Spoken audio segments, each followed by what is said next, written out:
The following program is being brought to you on the World Talk Radio Network. For more information about our network and to check out additional show hosts and topics of interest, please visit worldtalkradio.com. The World Talk Radio Network, where the world comes to talk. The views and ideas expressed on the following program are strictly those of the host or guests and do not necessarily reflect the views and ideas held by the World Talk Radio Network, its staff, and management.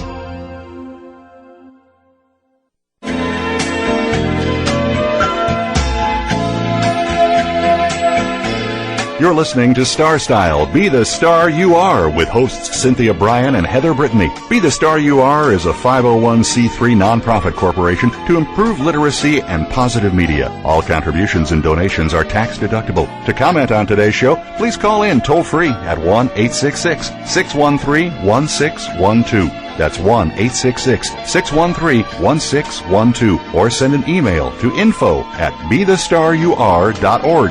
Now back to Star Style, Be the Star You Are, with the Oprah of the airwaves, Cynthia Bryan. Be the star you are. Are you singing the song? Are you being the star you are? Hello, Power Partners. Welcome to radio's finest hour of power, Star Style, Be the Star You Are. I am Cynthia Bryan. I'm always so happy to be your personal growth success coach here on the airwaves, bringing you the authors and professionals that help you enjoy a more fulfilled life. This is a show worth your time and energy with lots of heart, help for living your dreams, champagne for the spirit, brought to you by Be the Star You Are charity and produced by Star Style Productions. It's a bestseller stellar day today. We're going to start off with New York Times bestselling author Julia Quinn with another dazzling historical romance that showcases her trademark wit. It is called What Happens in London, and you are going to have a lot of fun with that one.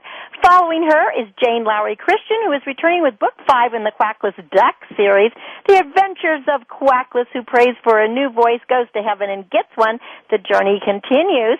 And then we're going to wind up our hour with best-selling author James Rollins as he explores the human condition, overpopulation, the diminishing food supply, and genetically altered crops. And his latest tour de force, it's a real thriller, the Doomsday Key. So lots of fun today. My purpose in providing you this show is to communicate to you that you already possess everything you need to be the writer, producer, star, and of course director of your own life. We want you to smile, have fun, and be willing to be wild and wacky. Our motto is, to be a leader, you must be a reader. So sit back, read, lead, succeed. The miracle moment for today is brought to you by Be the Star You Are charity. If you'd like to become a corporate partner for our upcoming Books and Bands Bash, contact us, 877-944-STAR, or the website, bethestaryouare.org, and it's by Teddy Roosevelt. Whenever you're asked if you can do a job, tell them, certainly I can, and get busy and find out how to do it. That's my man, Teddy Roosevelt. You got to be a can-do person. Well, what do you do if you are in your senior year at Harvard and actually you have no idea what you're going to do with the rest of your life? Are you going to become a doctor or a lawyer or a chief of some kind? Well, Julia Quinn figured she'd make a pretty good doctor, but while she was waiting to apply to med school, she wrote a couple of books. Then she went to med school, carved up a few cadavers, wasn't so excited about it, dropped out, wrote a few more books. The rest is history. Numerous bestsellers, including her newest historical romance, What Happens in London. Welcome, Julia, to Star Style. Be the Star You Are. Thank you. It is so fun to have you on. You know, I don't read a whole lot of romance novels and all of this, but yours was so much fun. I read it in one seating and I couldn't put it down. Well, that is the goal. Yeah, exactly. Well, you know, it was fun. That's what I like. I needed some fun, and you definitely have a wonderful sense of humor. But what I liked the most, Julia, is your characters. You develop them so well. You kind of dig back into history to find out what the Moors were at the time and what it was like in Regency England, etc. But how do you find your characters? Do they just come to you? I mean, I know that some of these were in past books, but how do you decide if somebody's going to be, like your prince is going to be Russian, or, you know, somebody else is going to be big and burly? How do you decide these things? Oh, gosh, I wish I knew. I'd probably get my work done a lot faster. Does it just? I mean, is it just like it just comes to you in a dream, or you just sit down and you kind of write? I think actually my writing process has changed a bit over the years, and it used to be I sort of sat down and wrote, and just figured it would come along, and now I do a lot more of what I call pre-writing, which is when I'm really formulating the book in my head. And it used to be I thought that was all about coming up with the plot, and now it's really more about coming up with the characters. What I found is that for me to create a story that is, multifaceted and three-dimensional, and I want it to be funny, but I still want there to be undercurrents of emotion because it is a romance at heart, I need to know all about the characters, and so I need to come up with their history. I need to understand what has happened to them before the book opens that makes them who they are. It's not enough to say, well, she's stubborn. Okay, well, maybe you're born stubborn. I want to know, what experiences did you have in your childhood to make you that way? When I was reading it, I was rooting for Harry, the whole time, and I loved Olivia, the way she thought he was just so strange because he wore a funny hat with a feather indoors, and he was sitting at his desk, and I was kind of comparing it to my own life. I thought, oh my gosh, if anybody looked at my window, they would be appalled, from what your public image is and your private image. But when I was thinking about your characters, I thought it's probably very much like an actor when an actor gets into making a movie and how they go back and they create a whole history for that character to really give them the depth and to really know everything about them and how they move, because your characters move. It was like watching a movie in my head when I was reading this. Does that make sense? It does, and it's a wonderful compliment, actually, because it just, thank you.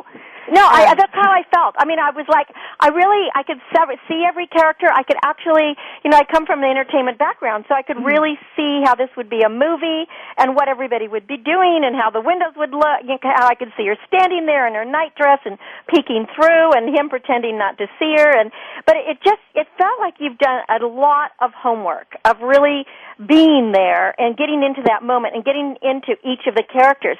Is it a little more challenging to get into characters that are perhaps, foreign born, like, your Russian royalty? Was that a little tougher, unless you don't speak Russian, do you? I do not. Yeah, I had to find lots of people who did to help me out with that, as a matter of fact. But with him, I never actually, as the writer, I never got into his point of view. So you never saw him from the inside, only from the outside. Yes, and we never kind of knew what really was going to make him tick.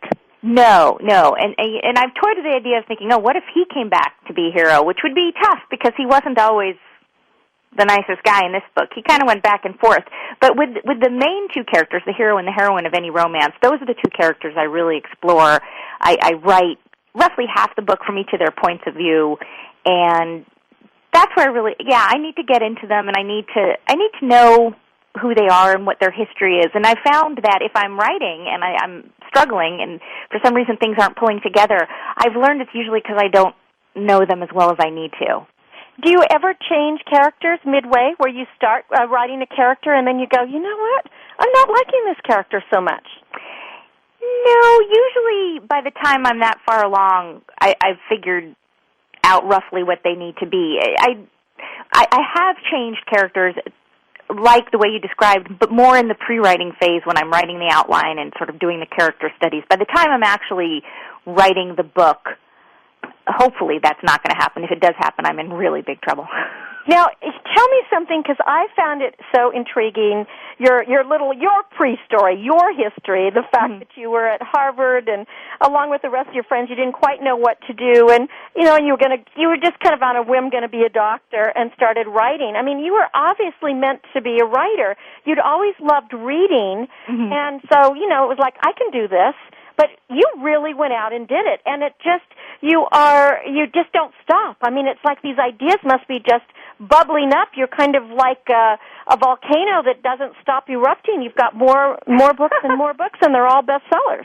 Well, I don't know about that. I have a lot of friends who write a lot faster than I do, and I'm constantly amazed by them. But for me, it was just, people ask all the time, well, why did you want to become a writer? And the answer is always the same, and you nailed it right there, which was I like to read. And I don't know any other writer who for whom that is not at least part of the story as to why they did that. And to be honest, I can't recall what exactly led me to sit in front of my computer and start. But once I did start, it was really fun, and it was so fun, different. isn't it? It takes on a life of its own, right?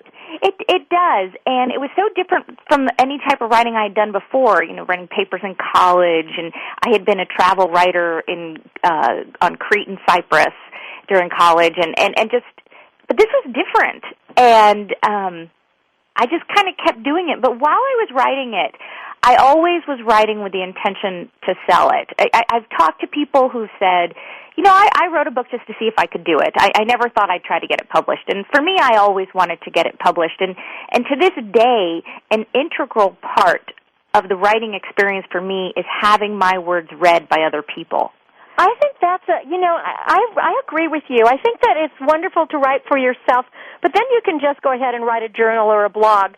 But to really get the sense of being a writer, I think that you want other people to read it, so it has to be of some value to them and give them some entertainment, which is what you're doing. Now, is there a lot of research that you do? Like this one is set in London. Mm-hmm. So you have to actually, I am sure, find out what are the clothes of the day, how do people speak, what are the mores. I mean, I always love that word ton, the T-O-N. Mm-hmm. It's so far from anything we know of today. I mean, we don't parade around, we don't have our seasons, that kind of thing. Yeah, all my books are written within a 15-year time period or something like that. So once you've done it, you know that area. Right. Well, I have a very broad knowledge of the period. So things I don't need to look up every time. For example, I know how the British aristocratic titles work. I know how you address a duke versus an earl and things like that. So those I have, and I know the social habits and customs. But as I go along, I find I have to look things up. Specific things to the book that may just crop up. And my favorite example of that is a book several years ago I was writing called It's in His Kiss. I came up with a very funny joke where somebody refers to Little Bo Peep. And then all of a sudden I realized, I better make sure that phrase, that character was in use then. So I looked it up, and I actually found that Shakespeare mentioned Little Bo Peep in one of his books, so I figured I was safe. But that's the sort of thing I have to look up. Oh, that's interesting. That's interesting. Well, and what about when you bring characters back from books? Because, how many books have you written now? About 15? What Happens in London is my 19th full-length novel. 19. Oh, my gosh. See, I'm off by 4. I can't even believe it. That's pretty close. And you're probably already on to your next one, right? I'm trying. I should be farther into it than I am. I'm one of these people who's always coming up against deadlines. But. Yes, but, that's a writer's life, isn't it? I quit calling them deadlines because I really feel like I'm going to die, so I call them lifelines. And so I go, okay, just give me a timeline and I'll hit it, because I need lifelines, not deadlines. Oh, that's funny. I was actually someone's lifeline on Who Wants to Be a Millionaire. May I say that? Oh, you were? Oh, I was. I was a phone-a-friend a few years ago. Did they call you? Yeah, they did. It was very exciting. My heart was beating so fast. Oh, I bet. Did you have the right answer? I did. I was the designated Googler. Another claim to fame. That's wonderful. Yeah, I was the designated Googler, so I practiced how fast I could Google things. Yes.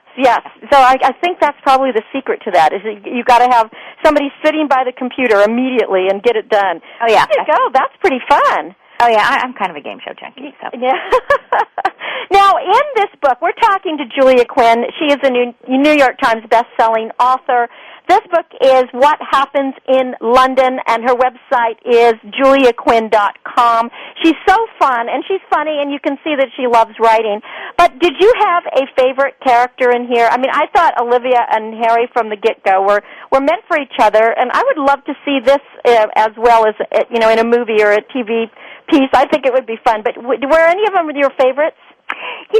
What's interesting is that the characters who've become my favorites over the years are not necessarily people who were the heroes or the heroines, but a supporting character.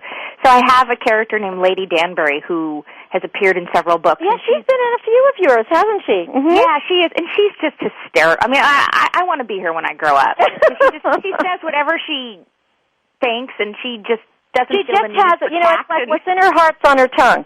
Exactly. So she's been lots of fun. And then Violet Bridgerton, who's the mother of 8 heroes and heroines that I've written. I wrote a series where, there are 8 brothers and sisters, and she just ended up becoming such an interesting and wonderful character throughout the books. So she's a favorite as well.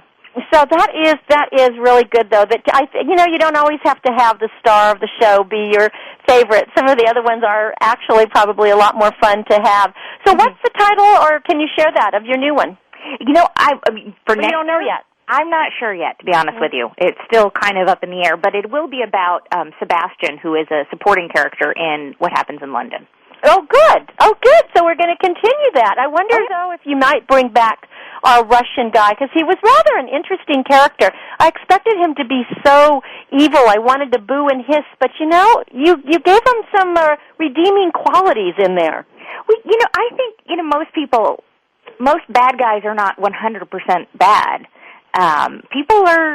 They're different. They're interesting, and life isn't as black and white as I think. Right, and he wasn't. It seemed like he was, but he certainly wasn't. He was definitely a very, very well defined, I thought, bad guy, but with some good things. It was like, I wanted to know him better. Mm-hmm. Well, let's send people to your website so they can see all this great stuff you're doing and they can follow you.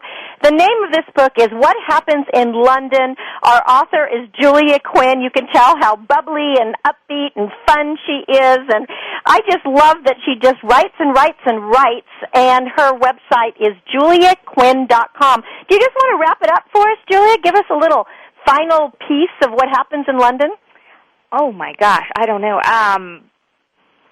Well, I guess I could tell you what's been, so far, the reader favorite is that the main character, Olivia, makes lists in her head, which is why she sometimes looks as if she hasn't been paying attention. And so far, the list that readers seem to like the best is How I Would Like to Kill My Brother version 16. Right. That was a very funny thing that you did throughout the book, is as things are happening, she's making up these things. Yeah, well, it was really funny. I liked also, when she said, places I would rather be, and when she says France, with Miranda in France. I mean, chocolate, and she just kind of goes on and on. A cup of chocolate, or a newspaper chocolate. Anyway, it's a delightful talking with you, Julia. Best of success for your next book. This book, What Happens in London, Julia Quinn, juliaquinn.com. Thanks for being on Star Style. Be the star you are. Well, thank you so much for having me. It was a pleasure, Julia. Well, when we come back from break, Jane Lowry-Christian returns with the 5th book in the Quackless Duck series. I'm Cynthia Bryan. This is Be the Star You Are. Back in a bit with a quack quack. The World Talk Radio Variety Channel. Did you know that teens with low self-esteem who feel they don't fit in are more vulnerable to peer pressure, more likely to have depressive reactions, eating disorders, higher rates of alcohol and drug abuse, criminal involvement, suicide attempts, and be involved with risky behaviors? You can help make a difference by sponsoring this radio program, Be the Star You Are. Be the Star You Are promotes positive role models, positive media, and donates positive books to increase literacy. Call 877-944-STAR, S-T-A-R, for more information, or visit our website at BeTheStarYouAre.org.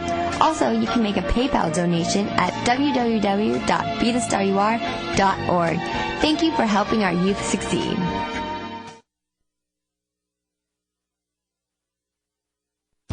Are you living your dreams? Want to create a life you love but don't know how to begin? Lifestyle coach and personal growth expert Cynthia Bryan has jump-started the lives and careers of clients for over 2 decades with her signature Star Style consultations with personalized sessions by phone or in person. You'll turn your passions into profits. Visit www.cynthiabryan.com or call 925-377-STAR. That's cynthiabryan.com or call 925-377-7827. Cynthia Bryan is your guide on the side. www.cynthiabryan.com. You can be the star you are.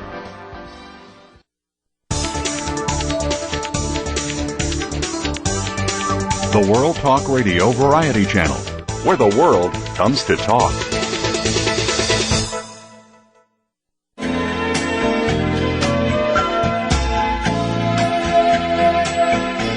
You're listening to Star Style, Be the Star You Are, with hosts Cynthia Bryan and Heather Brittany. Be the Star You Are is a 501c3 nonprofit corporation to improve literacy and positive media. All contributions and donations are tax deductible. To comment on today's show, please call in toll-free at 1-866-613-1612. That's 1-866-613-1612. Or send an email to info@bethestaryouare.org. Now back to Star Style, Be the Star You Are, with the Oprah of the airwaves, Cynthia Bryan. Be the star you are.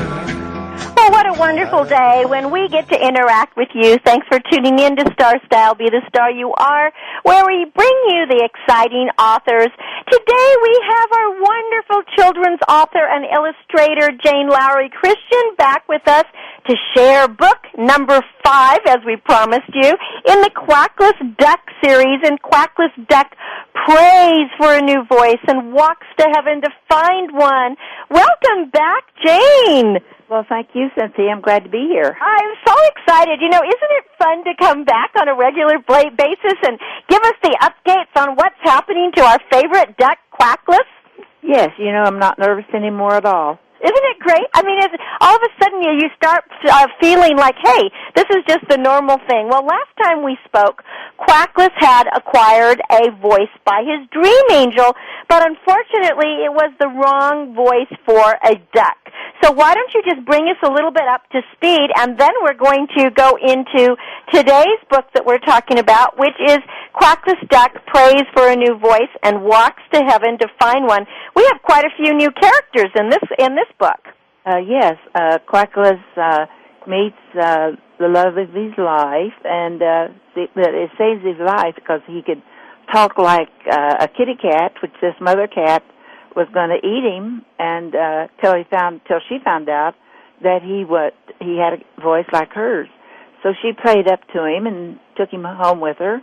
This is in book number 4, and so that runs out because her Mr. Tomcat boyfriend comes home and chases Quackless off, and so he has to find a new life, and he does that by floating down the river and meeting wise old owl. That's how we start off the book in Quackless Prays for a New Voice and Walks to Heaven to Find One, which is number 5 in your series. Yes, and he meets a little green frog, and he meets Mrs. Skunk and her 4 little ones, and he has a dream that night too, and his angel tells him that she will give him a new voice, but he has to do this certain thing, and that is to walk to heaven to find one, and to help people along the way, enemies as well as friends, and that's what happens, but all of his friends follow him, and so he has quite a time getting to heaven. Well, he goes to animal heaven. Yes. Which is a wonderful thing, and he's warned that on the way he's going to meet friends and enemies, but he has to give them advice or help or whatever they need. Yes, and he's provided grubs along the way and fresh water, and his angel looks after him, and she makes him aware of her at one point. And the whole time he's meowing. Well, that's his voice. Well, you know what? Though she gave him this voice before he went, but he still had to accomplish this feat of walking to animal heaven, and he couldn't think he could because he had 2 shorter legs, and his wings he didn't think would help much. So he was very kind of afraid that he'd think he could do this, but he did it, and they got to heaven, and guess who they found up there? Guess who they found? They found Mr. Tomcat, and he had been down below paying for his ways, however he'd been doing, and he asked Quackless forgiveness, and Quackless, of course, did after a little bit, and but Quackless and Mr. Tomcat, they kind of roamed around heaven looking for people to help and to see if anyone wanted to go back to Earth with them, which they didn't find anyone, and they found Mr. Rooster. He was up there also, and he was the king of the barnyard when Quackless was at the barnyard. But he had clawed the family's poodle, and so he was. That was a big mistake. He said that was a large mistake. So now he had a missus and little ones to look after, didn't he? Yes, he was very happy in heaven. And when Quackless got ready to leave to go back down, why, he couldn't find Mr. Tomcat. And Mr. Tomcat had tried to go back to Earth himself because he was homesick for Miss Kitty. But when he went out the door of the gates of heaven, the path wasn't there. So Quackless found him hanging by his claws to the threshold, and he was having quite a time. And the Quackless saved him, and so they were good friends again. Well, and you have a rainbow path. Yes. That was a beautiful rainbow path. I think kids love rainbows, and it was like a big slide that they could go down. Yes. That's how Quackless and his friends get back to Earth. Well, actually, Mr. Tomcat and Wise Old Owl after they got through. But the Mrs. Skunk who followed him up there, he wasn't quite sure about her friendship, but she followed him and his friends up there, but she decided to stay also. So I guess we're going to find out more about Mrs. Skunk maybe in number 6, right? Well, no, Mrs. Skunk is sort of out of the picture. She stayed in heaven, and Quackless and his friends fled down the rainbow path back down to Earth finally. Oh, so we'll just find out more what happens to Quackless and his friends. Well, I loved all the new characters that were in here this time. And, of course, raising chickens and roosters, I love seeing Mr. Rooster with his little pullets in his little hand, and what a beautiful drawing that was. But, most of all, Jane, there are so many lessons in this story that I think are very important for children, and those were that perseverance and persistence. Because poor Quackless, he didn't think he could do it. His legs weren't very long. He didn't think he could go that far. But he kept at it, didn't he? He had tenacity. Yes, and the Wise Old Owl, he was always having problems. He wasn't used to walking. He always sat on a tree limb, Right. So they both had challenges. And what this showed me is that it doesn't matter what the challenges are. If we really want to get to our destination, we can, but we have to keep going. We have to keep moving. And we can't say, I can't. We have to say, I can. Yeah, we have to be very persistent and keep our mind on track to what we are trying to accomplish. And let our friends help us.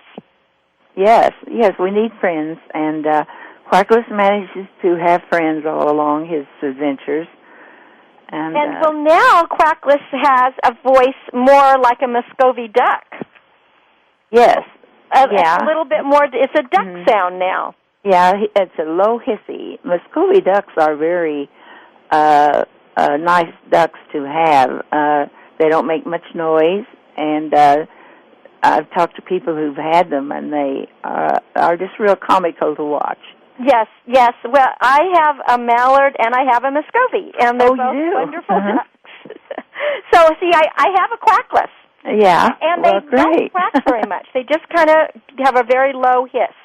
Yeah. And the skunk, Mother Skunk. I thought the skunk with her babies following him was interesting, and he was also Quackless was afraid of the otters.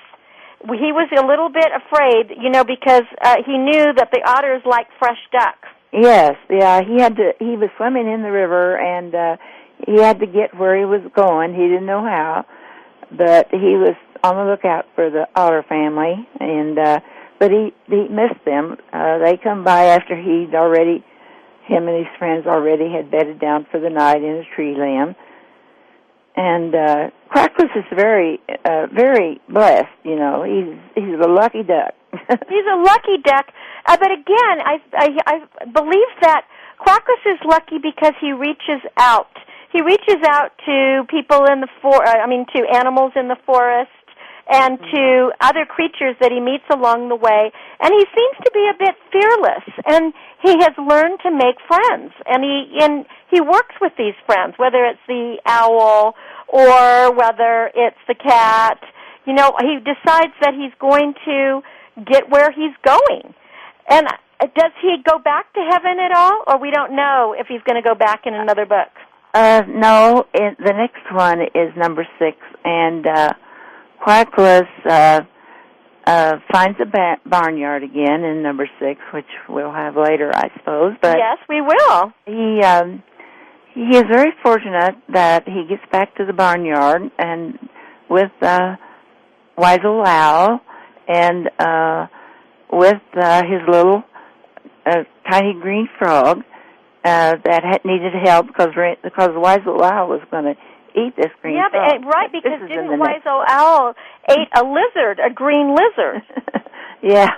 And he thought it wasn't very good because it was green, and Quackless said, well, it was green. Oh, yes. But Quackless meant it was the color green, whereas the owl just meant it wasn't ripe yet, I think. Yeah, I think so, too. Oh, it's just so charming, and your colors again in here, your drawings and of everything, it's so bright and fun that it's just very enticing to look at.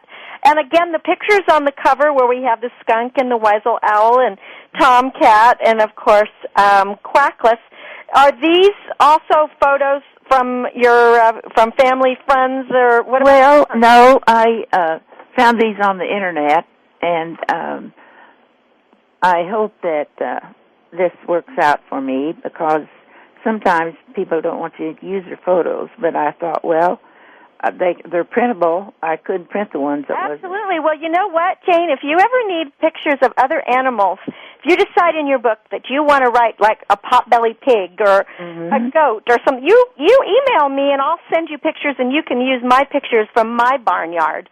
Oh, great. Yes, because I have geese and chickens and ducks. This is why I love the story of Quackless Duck, because you bring all these characters that I have. I take in all these abandoned animals and raise them. Now, I want to just give out how people can get the book and the name again. It's Quackless Duck Prays for a New Voice and Walks to Heaven to Find One. We're talking once again to Jane Lowry-Christian. She's been on our show many times now. She's becoming a regular. She's just a wonderful children's author and illustrator. But of course, we also know that she wrote a book called Bougie and Sissy's Adventure, which was about her childhood growing up in North Missouri, and that was such a charming story. Now, the book, you can get it by calling 888-785-4274, or you can Google Jane Lowry-Christian, and it'll come up so that you can get the book there. And we also have an audiobook series at Reading Spells Success. If you go to starstyleradio.com and go to Reading Spells Success, you'll be able to hear these books and see the different books. And soon, as soon as Book 7 is finished, Jane will be having all your books available, both in book form and the CD version, right? Yes, I'm working toward that. Yes, it's going to be really fun to do that. Now, Jane, I wanted to ask you a personal question, if that's okay, because I never realized this until I read the dedication in your book this time, and I didn't know that you had a stroke last year, and you dedicated this book, Quackless Duck Prays for a New Voice and Walks to Heaven to Find One, to your wonderful husband. And how sweet this was, your dedication, and you said if it hadn't been for him, poor lonesome Quackless, who was just lying in a corner of the closet waiting to be discovered. Yes, I actually couldn't have stayed here in my house if I hadn't had my husband to help me. You know, he made it possible. And you're feeling better now? Oh, yes, I'm doing well, but I'm still not totally. Well, but I'm working on it. It's a while to recover from something like that. It's so serious. Yes. It could have been a lot worse, but I was fortunate. Well, you were very blessed. You had an angel watching over you.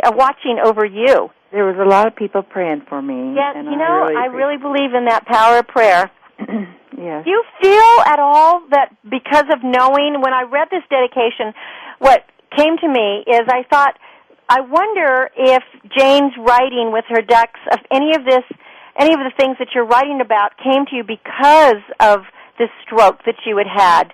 Do you feel that any of the character developments that you've had, or just, having the angel in the book, or going to heaven, or any of that, do you think any of it came from the struggles that you had yourself and having to be tenacious and get well? Well, nobody knows how the mind works, but I believe in the power of prayer, and I do that every night, and that I will have the words, and I have had that I need. Well, and you shared with us the last time you were on that you literally sit down at the computer and you don't know what's going to come out, and it just comes. The story just comes. That is true. I just sit down and start typing, and if I come to a snag, I stop a while and maybe sleep on it, and the next day, why, it's okay. Well, I always say that. I have to sleep. I can't make a decision unless I sleep on it. Or if I'm really angry, I think, okay, I better just zip it, Cynthia. Wait till tomorrow. Go dream on it, and I'll have a new idea. Well, Jane, thank you again for being on the show. Let's give out the phone number. The author is Jane Lowry-Christian. The book is Quackless Duck, Prays for a New Voice and Walks to Heaven to Find One. This is book 5 in the Quackless Duck series. You can call toll-free 888-785-4274 and ask for the Quackless Duck series or Jane Lowry-Christian. Just Google her name. You'll find quite a bit coming up. Jane, did you want to say something? That is the wrong That is the wrong telephone number. It is? Yes. Oh, I'm sorry. I'm sorry. I thought I had the right one. Give me the right one. Okay, 1-888-795-4274. 795. Okay, say that again. It's 1-888-795-4274. 4274. Well, thank you for correcting me. Okay. I'm sorry to have given out the wrong number. This is the one that we had. So, in any case, 888-795-4274, Jane Lowry-Christian. We'll be talking again soon, Jane, and we'll be looking forward to Book 6 in the Quackless Duck series. Well, thank you very much. Thank you so much. You're listening to Cynthia Bryan on Star Style. Be the Star You Are.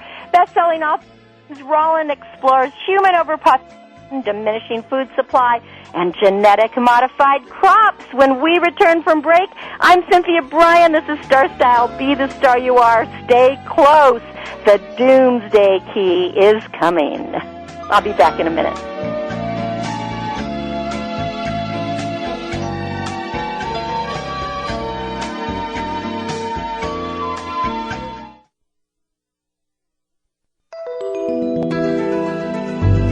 The World Talk Radio Variety Channel. Apathy, violence, and negative messages are everyday occurrences in our country. You can be a change maker when you dare to care by supporting Be the Star You Are charity, a 501c3 that empowers women, families, and youth through improved literacy, positive media, and tools for living. Visit www.bethestarur.org to find out how you can make a difference in our world. Everyone counts. That web address again is www.bethestarur.org. bethestarur.org. Are you living your dreams? Want to create a life you love but don't know how to begin? Lifestyle coach and personal growth expert Cynthia Bryan has jump-started the lives and careers of clients for over 2 decades with her signature Star Style consultations with personalized sessions by phone or in person. You'll turn your passions into profits. Visit www.cynthiabryan.com or call 925-377-STAR. That's cynthiabryan.com or call 925-377-7827. Cynthia Bryan is your guide on the side. www.cynthiabryan.com. You can be the star you are.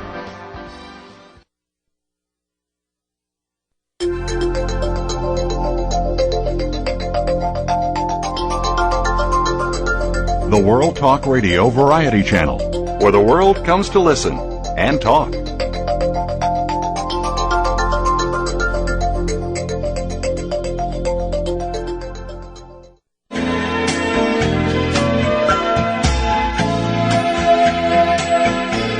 You're listening to Star Style, Be the Star You Are, with hosts Cynthia Bryan and Heather Brittany. Be the Star You Are is a 501c3 nonprofit corporation to improve literacy and positive media. All contributions and donations are tax deductible. To comment on today's show, please call in toll-free at 1-866-613-1612. That's 1-866-613-1612. Or send an email to info@bethestaryouare.org. Now back to Star Style, Be the Star You Are, with the Oprah of the airwaves, Cynthia Bryan. Be the star you are. Well, you are listening to Cynthia Bryan on Star Style, Be the Star You Are, where every week we bring you the best-selling authors who entertain you, expand your horizons, inspire, and motivate us all. It's brought to the airwaves as the literacy outreach program of Be the Star You Are charity, broadcasting live since 1998. Thank you so much for joining us. Well, Henry Kissinger said that control oil and you control nations, but control food and you control all the people of the world. Well, best-selling author James Rollins' newest thriller, The Doomsday Key, is based on the fact that we're headed to a diminishing food supply. We're probably already there. We're going to be overpopulated, and genetically modified agricultural practices could doom us all. Welcome, Jane, to Star Style, Be the Star You Are. Thank you for having me on your program. I appreciate it. James, thank you so much. My gosh, have you penned yet another page-turner in the Sigma Force series that you are doing. I was looking at your schedule of appearances. You are just rocking it. You're just going from place to place. You must be exhausted already. It does feel like a city a day. It's a city a day. How are you keeping up with that? I just make sure I drink a lot of water and get what sleep I can. I guess that's all. Well, congratulations to you. I was really fascinated by all the historical data and the artifacts that you interwove with this story. I mean, of corporate greed and the genetically modified foods and controlling the world. I wanted you to talk about the process that you go through when you develop a story, because from what I have read about you is you have kind of a scientific background and you have a doctorate in veterinary medicine? That's right. Yeah, yep. So, my gosh, why aren't you writing about animals? Oh, I always get that question asked by my I clients. bet. You know, I'm a big animal person. I was just interviewing a book on animals, and I adopt animals. I take in abandoned animals. So I love to when hear I saw you were a veterinarian, I thought, this is interesting, because I'm a history major. You're writing a lot about history. Exactly. I mean, when I got asked that a lot, is why aren't you writing about a veterinarian? Why aren't you writing something like All Creatures Great and Small? No, it doesn't feel like that's you, though. No, because my answer was not enough people die in those James Herriot novels. I was working 14, 16, 18 hours as a vet. I didn't really want to go home and write about a vet. I wanted to go on these fantastic adventures.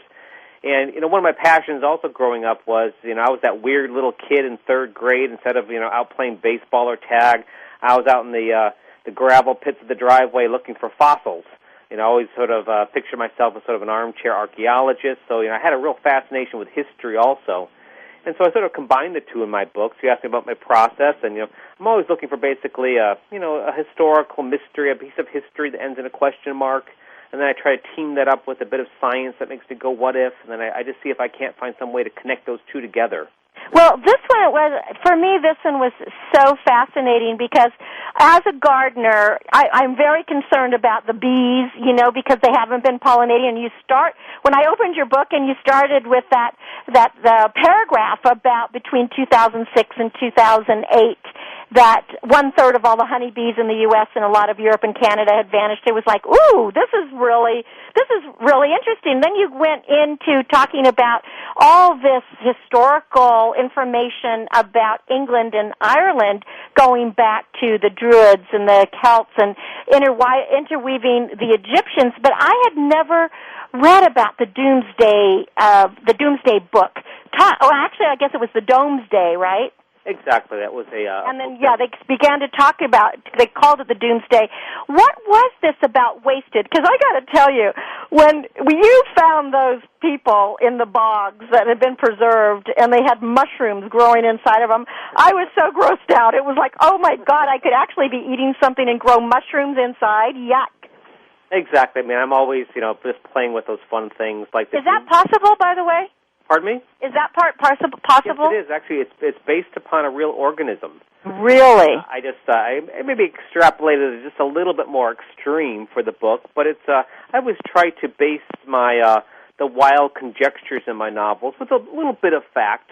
Matter of fact, that's one of the reasons why at the end of all my books I sort of do lay out what's true and what's not. So this is something I should say. First of all, we're talking to James Rollins. He is the New York Times bestselling author of many books, but today we're talking about the Doomsday Key, which is just a wonderful, wonderful read. But I really liked this, what you put at the back, where was it truth or fiction? And almost everything in your book is really truth. It's just that you take it a little bit further and kind of add that extra element of surprise to it, or maybe you answer a question that we're all asking. Yeah, I love to. It's what I call. I love to speculate. To just to take those things and play with them a little bit, see what else I might come up with. I got a quote recently for the Doomsday Key from a reviewer. It said, "This guy doesn't write novels, he builds roller coasters." Ooh, that's fabulous. My main goal is to entertain, but to me, I think a book works well if after you close, turn that last page, close the book, you're left with something to think about.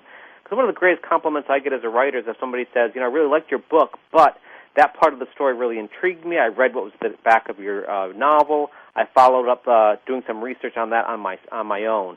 To me, that means that the book really worked. It had that impact I really wanted to have, so that when you close that cover, you're left with a little bit of something to think about.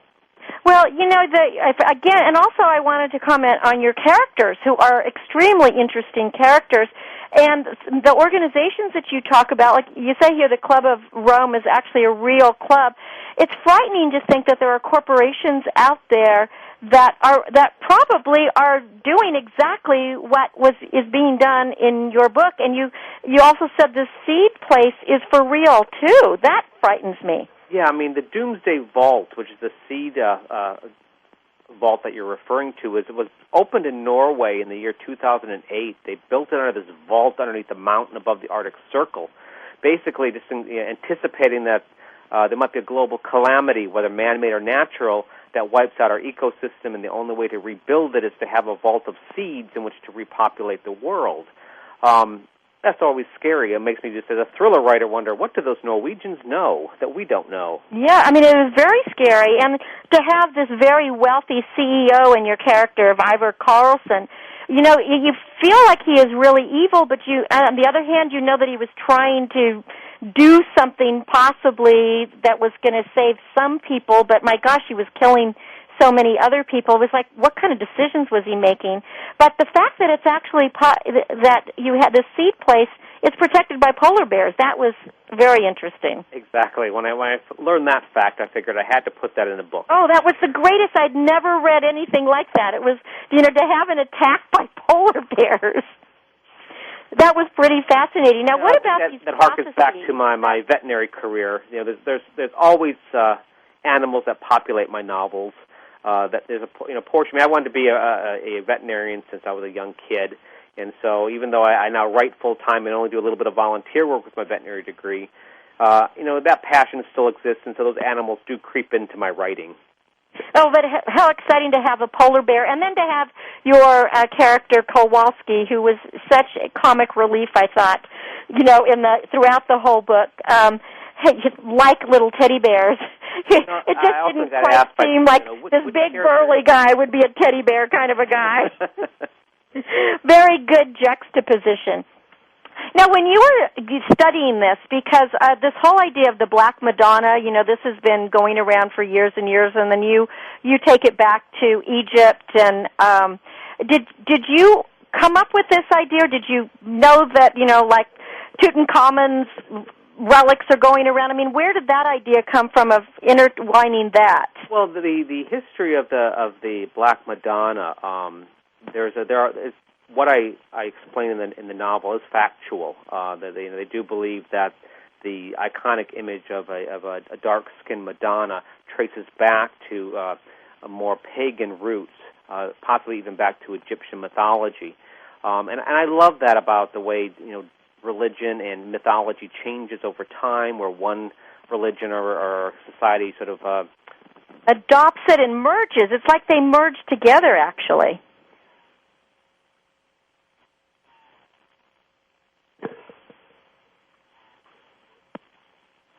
James? Yes. Oh, I didn't know. I thought I lost you there for a second. Can you hear me all right? I can, yeah. I think. Okay. It's like that.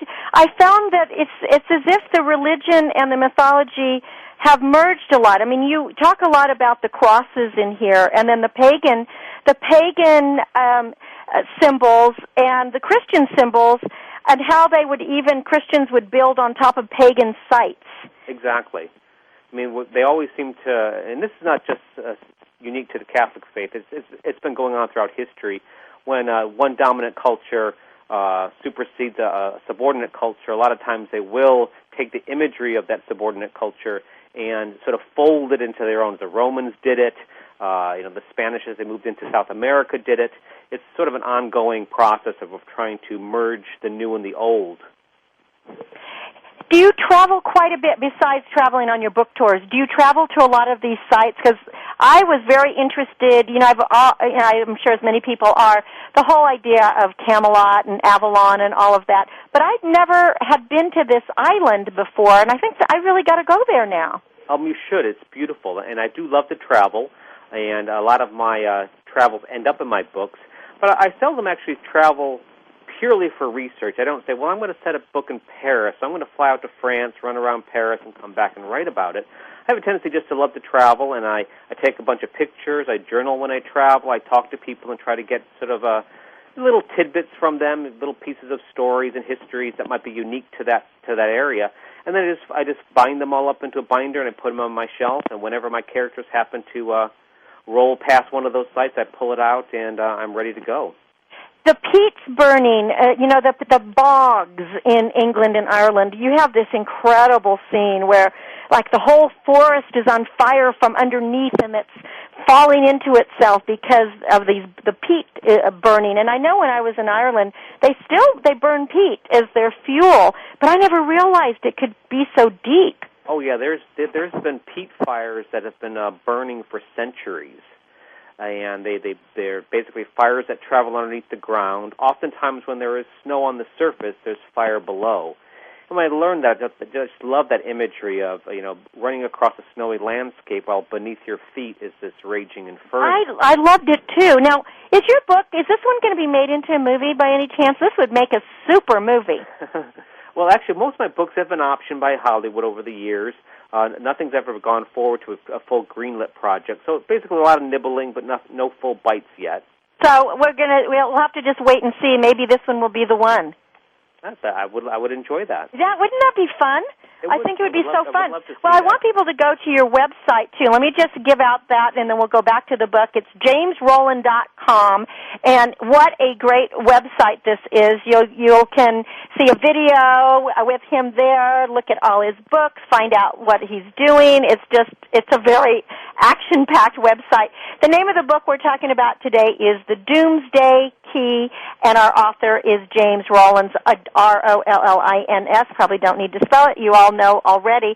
Did you have a favorite part of writing this book or a favorite character? I really liked that you had such strong female characters, whether they were evil or good. They were really strong.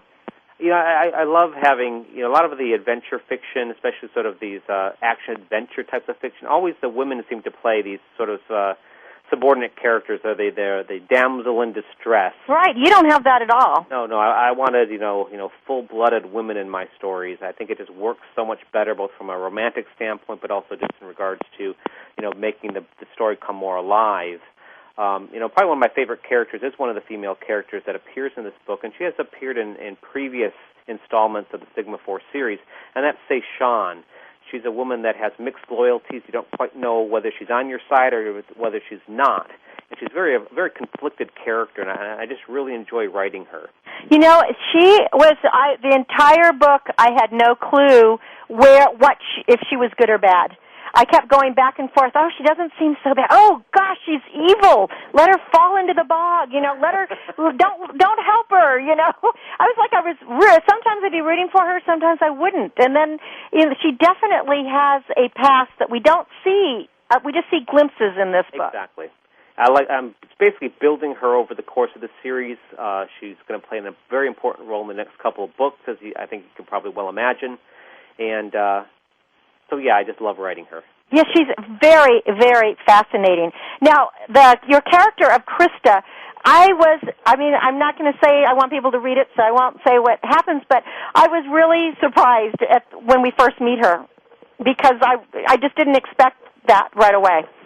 Well, that's one of my joys of writing, is to surprise people. I grew up with 3 brothers and 3 sisters, and I was sort of the storyteller of the family, or what my mom called the liar of the family. Uh-huh. And it was never a good day unless I can make one of my brothers or sisters cry. Well, and I'm sure that now today, are you still making them cry, or now they're smiling and happy? Oh, they're very happy. They're my biggest cheerleaders. Isn't that the best? It's so great having a big family and have them be your cheerleaders and your support team. Well, this is just a terrific book. I loved the way that you have woven together, the history, the archaeology, the characters, and this whole idea that our world is getting overpopulated, and this fact of genetically modified foods. That scares me. As a gardener, that really scares me, that it can be driven through pollen, and that our food could actually contaminate us. That's a horror. So we really, I think one of the things that you did in this book is make us aware that we need to be more aware and more on top of what's going on.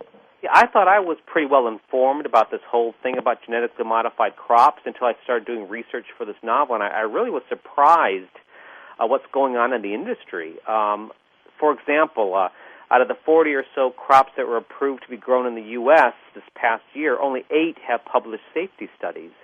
Isn't that scary? That's really scary, because we think that, if our government says it's okay, it's okay. I think we got to take another look. Well, go out, buy this book. It's exactly what the reviewer said about James Rollins, that he doesn't write novels. He does build roller coasters, and this one will give you the ride of your life. It's called The Doomsday Key. James Rollins. Go to jamesrollins.com. James, thanks so much. Come back with your next book. I want to follow your characters. Oh, I would love to. Anytime. Thank you, and good luck on your book tour. Thank you. It's been a pleasure. You've been listening to Cynthia Bryan on Star Style. Be the star you are. I hope you had a really fun day with us today with our authors, Julia Quinn, James Rollins, and Jane Lowry-Christian. Until we celebrate next week, you make it a great one. Go to BeTheStarYouAre.org or star-style.com. We'll be together next week. Be the star you are. I'm Cynthia Bryan.